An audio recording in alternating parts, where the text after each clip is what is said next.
Sen ne yaparsın öyle suyla?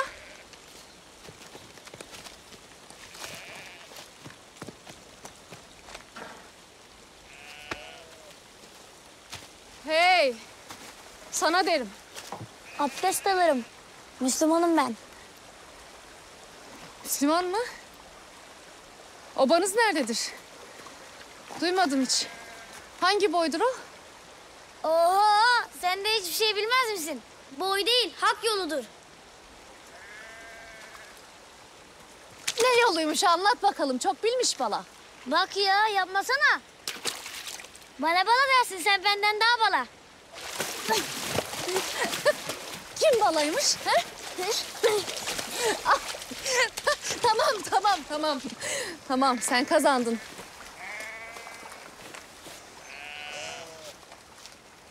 Kimin kimsen yok mudur Müslüman bala?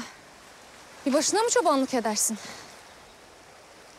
Anam hasta, babam da cennete gitti. Ora neredir?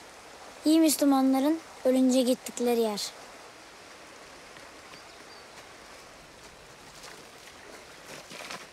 Bizim uçmağımız gibi mi?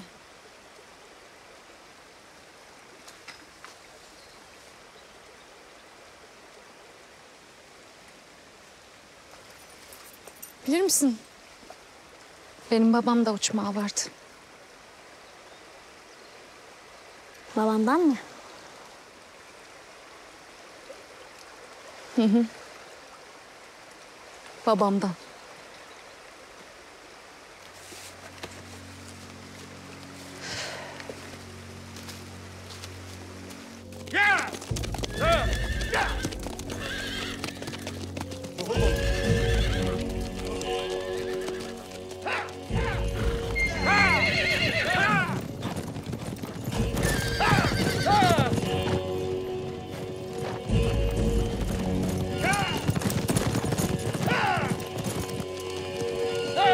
Gökçeler!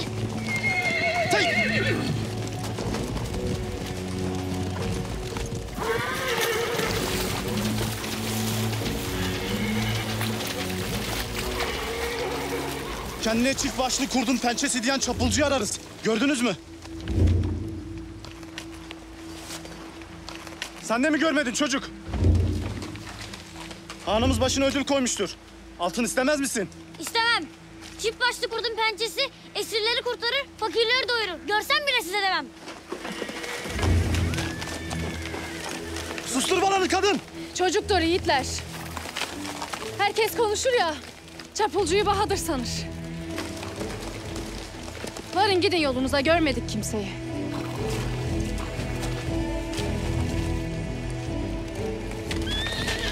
Hey! Hey!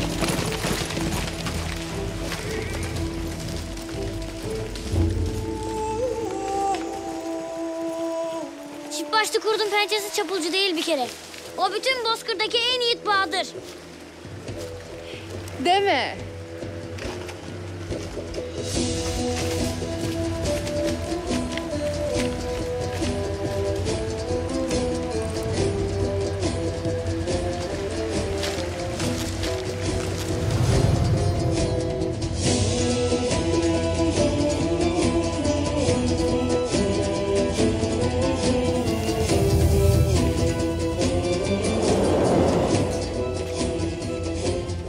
Çift başlı kurdun pençesi sensin.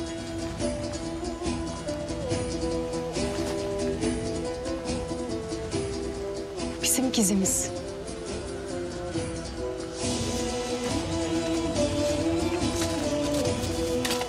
Gizim gizimdir. Biraz daha büyüyeyim, kılıcım da senindir. Burada kal.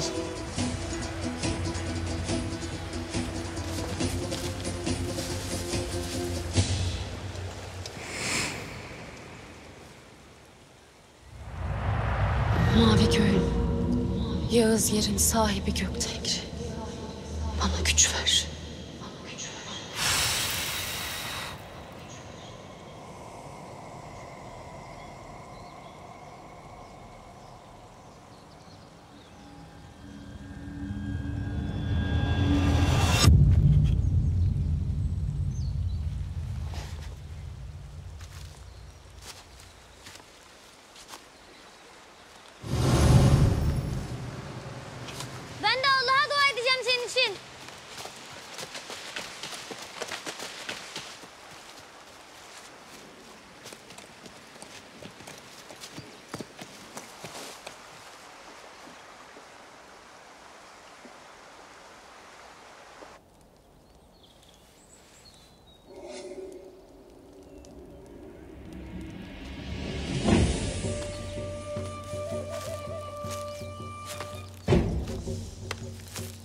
Duydum ki beni ararmışsınız.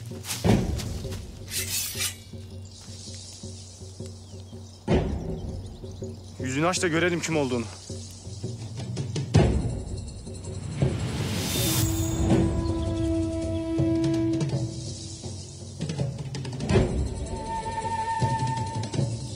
Sen. Saldırın!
Uç bakalım Alpakuana.